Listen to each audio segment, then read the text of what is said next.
إنه لفي زبر الأولين أولم يكن لهم آية أن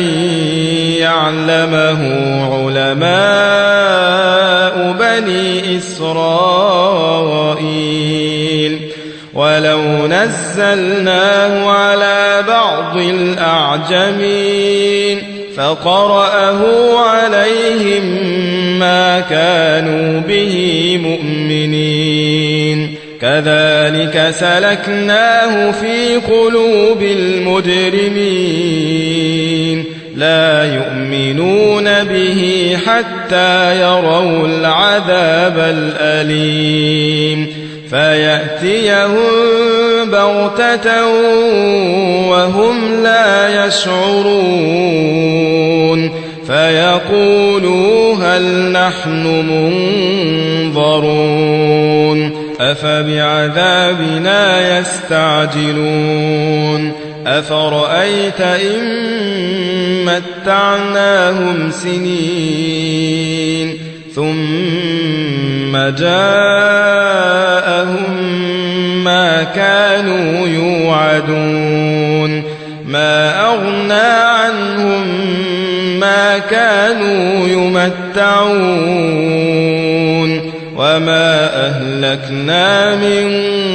قرية إلا لها منذرون ذكرى وما كنا ظالمين وما تنزلت به الشياطين وما ينبغي لهم وما يستطيعون إنهم عن السمع لمعزولون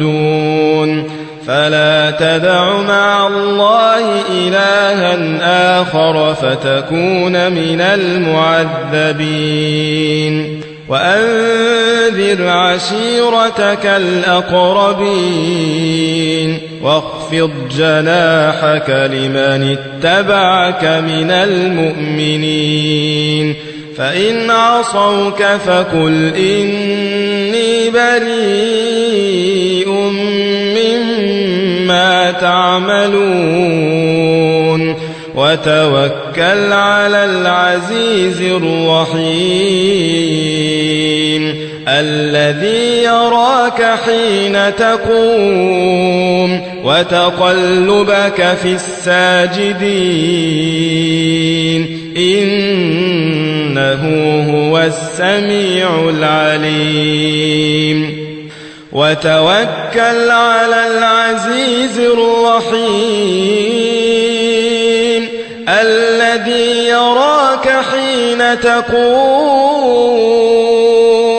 وتقلبك في الساجدين إنه هو السميع العليم هل أنبئكم على من تنزل الشياطين تنزل على كل أفاك أثيم يلقون السمع وأكثرهم كاذبون والشعراء يتبعهم الغاوون ألم تر أنهم في كل واد يهيمون وأنهم يقولون ما لا يفعلون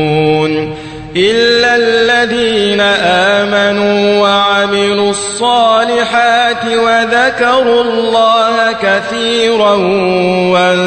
وانتصروا من بعد ما ظلموا